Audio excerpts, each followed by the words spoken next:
of people have goals that they want to accomplish.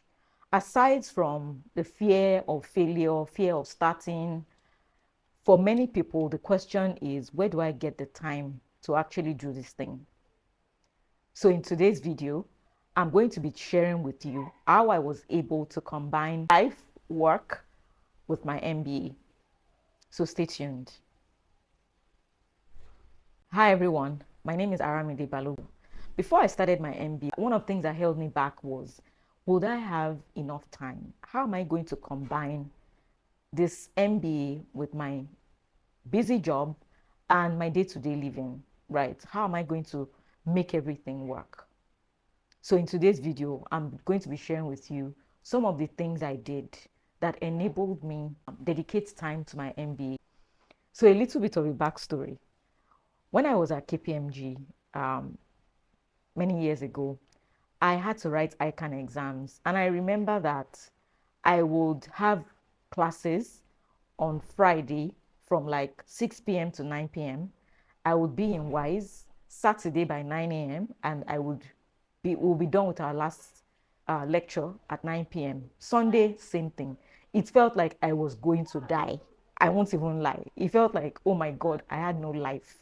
I couldn't attend EMBAs. I had to even change my church schedule so that I could go for early morning service, 7 a.m. service, so that I could still be at WISE for 9 a.m. before my classes start. But after the exams were done, I just went back into my routine and started living life again. And it seemed like my Saturdays were always full. So the first thing I'm going to say is understand the season of life that you're in. There are some life seasons where you can only do one thing per time. You can't combine anything, and that's okay. Life is in cycles, right? So there's seasons where you have to be focused on this one thing, and there are seasons where things are not as busy. I remember being in KPMG, we had busy season and off-cycle season. Busy season, you were dying on the engagement. If you work in the Big Four, comment below if this is true or false. Busy season is like the work is going to consume you.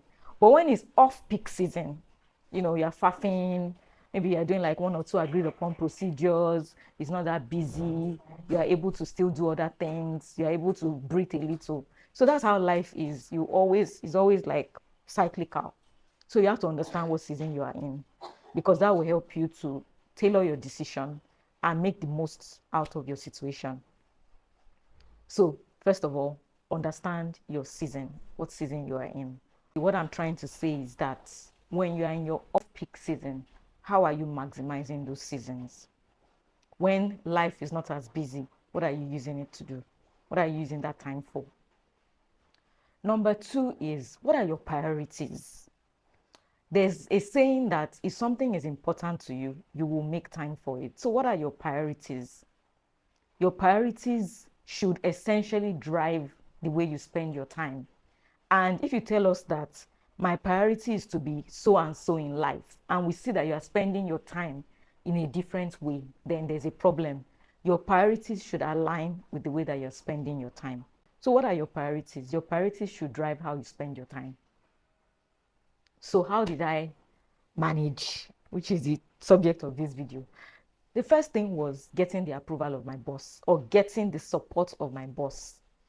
If my boss is watching, I'm not going to mention his name. I just want to say thank you again, boss, for supporting my decision to do the MBA. So when I got my admission, I told my boss, and I told him that I was going to go for the MBA, and my boss offered support. How did he support me? He made sure that I was not, because I'm somebody who, I get very restless. I can't do many things at the same time. I love to be doing something. I'm always active. And so because of the MBA, it helped me to manage my schedule, let me put it that way. And the support was very valuable. Now, in your organization, I don't know what relationship you have with your boss.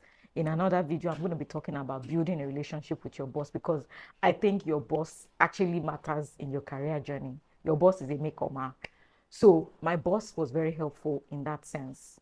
Now, in your organization, depending on the relationship that you have with your boss, you may decide you want to tell your boss. I mean, if you're already dropping balls at work, your boss might be hesitant to support you because they're like, this one, you're not doing MBA or doing any program. We are finding it hard to get you to do your task. Your work already has key leg. So how can we then support you? If you now go and do MBA, that means the job will suffer. You need to be honest with yourself, to thyself be true. But I got the support of my boss. My boss was very helpful. So depending on the relationship you have with your boss, you need to evaluate how this works for you. But I think that letting your boss know what you're involved in is equally important, for your own sanity. So that you're not hiding, you're not having to lie, you're not having to come up with excuses. I don't like those things. I like to be upfront. So my boss was aware that I was doing the MBA and he was very supportive. Number 2 was I became deliberate about what I took on. In fact, I learned how to say no during this period of my life. I learned how to say no. Typically, like I mentioned earlier, I love to do things. With my background and work experience at KPMG, nothing feels daunting. How bad can it be? You're not going to tell me to sleep over at work. Yeah, there's no deliverable to keep me to sleep over at work. So I became very deliberate with saying no to things that were not serving me. So things I just used to do before, just for doing sake, I just started to delegate. I started to say no to things that were not going to serve me. I started to think more about the long-term impact of whatever it is I wanted to do. Is it just to make someone happy, or does it add value to my own career journey, where I'm going? If the answer was no, I was very happy to say no. And that's what I did. Number 3, I delegated a lot. It's interesting because prior to my MBA, one of the feedback I usually got at work was, you need to delegate more. You're now a leader. You can't do everything yourself. You need to delegate. And I just found it difficult to delegate for whatever reason. But when I started my MBA, I had to learn to delegate. I had to learn to delegate. I had to learn to delegate. I started delegating things to my team members, and they were very happy to take these things on because it was also a way for them to develop themselves in their own career. Can I say it was all perfect? No, some balls dropped. Luckily, they were not glass balls, but some balls dropped, and that's okay. We all learned from the experience. But by and large, I've seen that my team members have become more resilient. Their experience has improved because things that they would typically ask Aramide, please, can you, now they can figure it out on their own because they had the opportunity to actually learn problem solving skills and figure out things on their own. Number 4 is I outsourced a lot. I had always outsourced before the MBA, but I did it even more. Typically I would go to Lagos Island maybe once a quarter. This time around, during my MBA, I was happy to buy things from the neighborhood supermarket. I was happy to go to Spa and ShopRite to shop. I was happy for my husband to go and buy the things by himself. Thank you, hubby, for supporting. But I outsourced a lot, outsourced cooking, outsourced grocery shopping, outsourced a lot of things, and I allowed myself to be helped. And I allowed people to help me with things. I also maximized my time. So late nights were for submitting assignments, doing research, early mornings, submitting assignments. I made my time count. So I maximized my early mornings. I maximized my late evenings. Instead of pressing my phone, I would be on my laptop doing an assignment, submitting assignments. I would download like case studies on my phone, and during lunch break, I would be reading through them. I pretty much made sure that every extra time that I had, I spent it doing something worthwhile most of the time. I was able to make it work. My Saturdays, I would spend my Saturdays doing assignments, preparing for the week. That was when I got into like actually preparing for my week. And that's a habit that I've now formed, that every Sunday, I make sure I go through my calendar, write my to-do list and everything that I plan to do in the coming week, so that in that week, I'm not stressed, I'm not under pressure or whatever, because I've mentally prepared for it. And all those things I've carried onto my life after the MBA, because after the MBA, no Saturday classes. I used to have classes for 4 hours on Saturdays, 4 or 5 hours, from like 10 to 2 or 11 to 3 or something. And then after that, we'll have like team meetings. The result of my MBA, I discovered that we have so much more capacity than we give ourselves credit for.